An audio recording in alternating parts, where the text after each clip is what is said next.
Guys, we are making flourless chocolate cookies. These are some of my favorites because, I don't know, I make the batter. Sometimes I keep it in the fridge up to 5 days. It's inside of my Clean Treats cookbook, and when I need it, I just scoop some out and bake a couple just for me. Like the name of the recipe, they are flourless, so there is no flour in today's ingredients.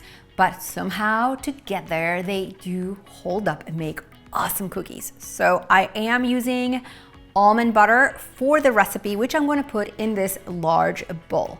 Now, I have tested this recipe with something other than almond butter. You can use cashew butter, or if you have a nut allergy, sunflower seed butter or peanut butter. Just make sure that it is smooth, even though I am totally a crunchy peanut butter person, but you do need a smooth texture to hold more of the ingredients together. So almond butter in the bowl. I'm also using coconut palm sugar. It is a cleaner, lower glycemic index sugar option in this bowl. If you don't have coconut palm sugar and you're not trying to eat very strictly clean, you could use brown sugar or granulated sugar. But you cannot substitute honey or a liquid sweetener because you do actually need the volume from the granulated sweetener. This recipe calls for 1 egg. I do have an egg substitute video on this channel, which you can use for this recipe. Make sure you check out the link to the post below the video explaining what substitutes work best and how to compensate for some of the liquid. To the bowl, I'm going to add a little bit of water, and with my spatula, I'm going to mix it. Just kidding, I'm going to use a whisk. Okay, so to this mixture, I'm going to add a little bit of vanilla, because what are cookies without a little vanilla, really? Mix that in, and you wanna have this type of thick, rich caramel batter, almost like brownie batter texture, right before you add our dry ingredients. To the wet ingredients, I'm going to add cocoa powder, because they are chocolate cookies. And this is unsweetened cocoa powder. And then I also have flax meal. Flax meal is ground flax seeds, so they go in the bowl. Flax add a lot of omega-3s, also fiber, and they help these cookies hold together. And of course, a little baking soda. And don't worry, like all my recipes, I always put a link to them in the description box below the video, so you can just enjoy and watch how these are made without having to sit down and write them down with paper.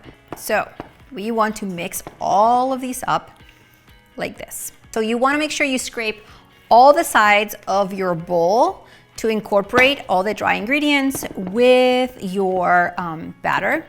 Now, I know you're gonna be really urging to want to bake these right now. Unfortunately, this is a recipe that needs to be refrigerated. Recipes that call for the batter or the dough to be refrigerated, they do that so that when you bake them, they don't spread out as much. So you want these cookies to obviously spread, but not to be really thin and run into each other. So we are gonna put this in the fridge for about an hour and come back to this video. All right guys, so I took the cookie dough out of the fridge. It's been resting for at least an hour, and I want to give you a quick close-up of what the texture should look like, because you want it like this so you don't get runny cookies on your baking sheet. So check it out. So you can see it's really thick. It feels like Play-Doh, like a really thick mousse. Anything thinner than that, your cookies are gonna come out thin and spread out. Not that there's anything wrong with thin chocolate cookies, but you want really great cookies. So what we're gonna do in our baking sheet is about a tablespoon at a time. The dough is really sticky, so I just make mounds. It's not gonna look super pretty. So another trick is to have a bowl of water nearby so you can wet your fingers, and using the spoon assist it just like that. Because even if you use a cookie scooper, it's going to stick to the cookie scooper. Now if you have a cookie that's really small, another one that's really big, again, just wet your hands and give it a good shape, just like that. Give it a little bit more cookie dough love so they all cook evenly when you stick them in the oven. Speaking of oven, in the oven it goes.